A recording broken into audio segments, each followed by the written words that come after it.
This is Benjamin Deniston with the LaRouche Political Action Committee.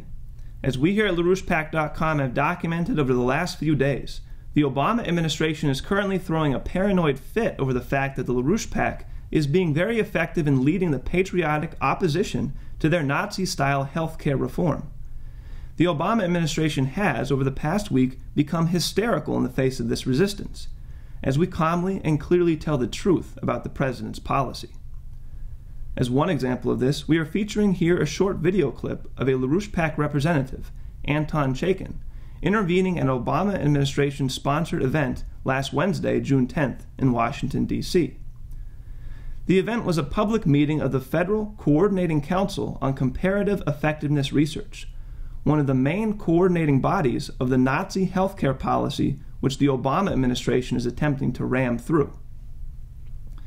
Speaking for 3 minutes during public comment, Mr. Chaikin exposed the fact that this very comparative effectiveness research body which he is addressing is operating from the same Nazi ideology as did Adolf Hitler, that some lives are not worthy of life, and thus attempting to eliminate health care for these expensive and undesired people. Following the expose, as you will see in the video here, Ezekiel Emanuel, brother of Obama White House Chief of Staff and top advisor to Peter Orszag, after a few minutes of shock, stands up awkwardly to defend himself and then leaves the event. We present the video here. So we'll do the same format. It'll be 3 minutes and then time for questions. We'll start with Mr. Chaikin. Anton Chaikin. I'm a historian and the history editor for Executive Intelligence Review. President Obama has put in place a reform apparatus reviving the euthanasia of Hitler Germany in 1939 that began the genocide there. The apparatus here is to deny medical care to elderly, chronically ill, and poor people, and thus save, as the president says, $2 to $3 trillion by taking lives considered not worthy to be lived, as the Nazi doctors said. Dr. Ezekiel Emanuel and other avowed cost-cutters on this panel also lead a propaganda movement for euthanasia headquartered at the Hastings Center, of which Dr. Emanuel is a fellow. They shape public opinion and the medical profession to accept a death culture such as the Washington state law passed in November to let physicians help kill patients whose medical care is now rapidly being withdrawn in the universal health disaster. Dr. Emanuel's movement for bioethics and euthanasia and this council's purpose directly continue the eugenics movement that organized Hitler's killing of patients and then other costly and supposedly unworthy people. Dr. Emanuel wrote last October 12th that a crisis, war, and financial collapse would get the frightened public to accept the program. Hitler told Dr. Brandt in 1935 that the euthanasia program would have to wait until the war began to get the public to go along. Dr. Emanuel wrote last year that the Hippocratic Oath should be junked. Doctors should no longer just serve the needs of the patient.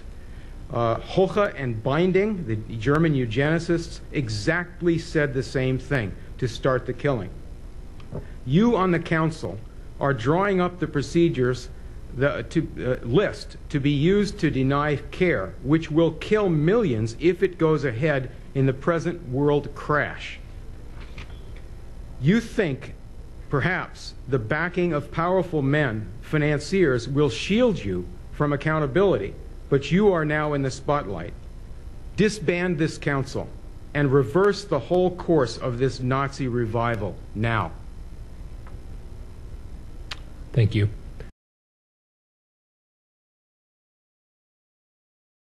A quick break. I'm going to ask for questions and comments. Ms. Zuckerman, if you can come up, and I'm opening it up to the panel.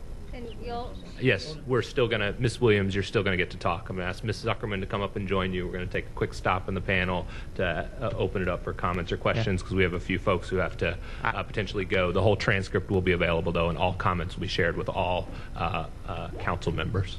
I apologize that I have to go back an important meeting. I do want to just clarify one thing about my own, since my reputation has been besmirched here, is I think I do have a very long record of writing against the legalization of euthanasia. So the association of me and that seemed a little strange, given, I don't know, at least 30 years or 25 years of writing on the topic against the legalization. So just to clarify the record for everyone in the room. Thank you.